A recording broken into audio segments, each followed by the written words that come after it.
খেয়াল করছেন? আসসালামু আলাইকুম। আপনারা গত ভিডিওতে দেখছেন আমরা খামারে মাছির ওষুধ দিছিলাম আর ব্লু ট্র্যাপ দিছিলাম। কি পরিমাণ মাছি তখনই দেখছে মারা গেছে। আজকে দেখাই কি পরিমাণ মাছি মারা গেছে। এই যে এই যে একটা, এটার মধ্যে তো মাছি মোটামুটি কমই। আরো দেখাই,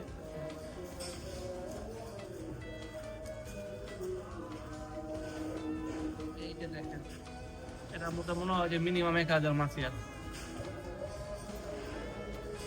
এই যে দেখেন, এটা এই ওষুধ যেটা মধ্যে দিছিলাম, এই যে এগুলি তো মারা গেছেই।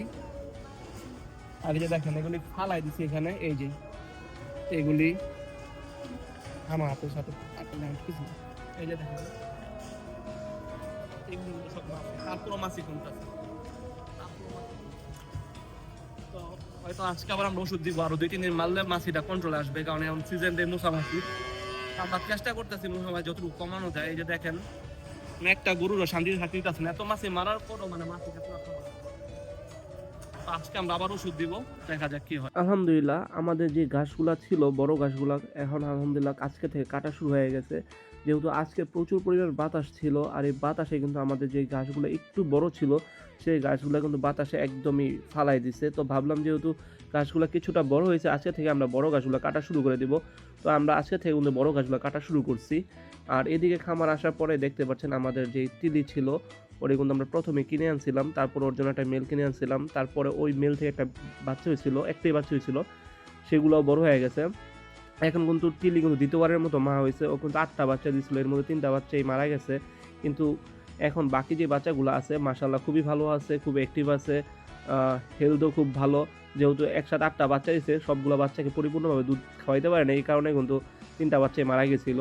যাই হোক, এই পাপিগুলাকে বিক্রি করে দিব। কেউ যদি কিনতে চান অবশ্যই আমার সাথে যোগাযোগ করবেন, কারণ এতগুলা কুকুর পালা বা এফোর্ড করতে পারবো না। আর এটা যেই মেলটা দেখতেছেন এটা হলো ওর মানে ওই তিলি বাবা, ওই বাচ্চাগুলার বাবা।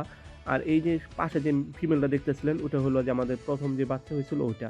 আর এইদিকে যে আমাদের স্কেলগুলো আছে, মানে ওই গরু মাপার স্কেলটা, এটা কিন্তু আমরা শিফট করে অন্য জায়গায় নিয়ে আসবো, যে কবুতরের খাঁচাটা যেখানে রাখছিলাম ওই জায়গায়।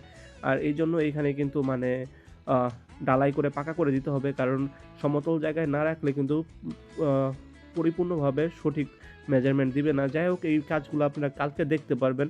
আজকে আমরা এগুলো রেডি করছি, আর রেডি করার জন্য যে কাজগুলোই করলাম ওইগুলো আপনাদের সাথে একটু শেয়ার করলাম আর কি। পাশাপাশি আমাদের কুকুরের ঘরের পাশে একটা ছোট জায়গা আমরা রেখে দিয়েছিলাম।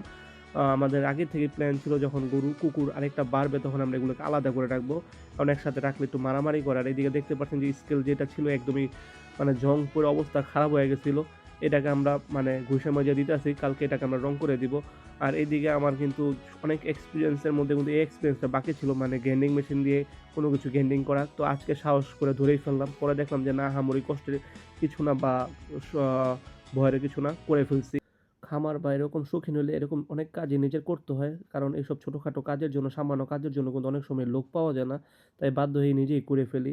আর এদিকে গরুগুলা খাবার দেওয়ার সময় হয়ে গেছে, তো বিকাল টাইম হয়ে গেছে, অলরেডি 4টা বাজে। তো আগামী ভিডিও দেখার জন্য সবার অনুরোধ রইল। আসসালামু আলাইকুম, টাটা।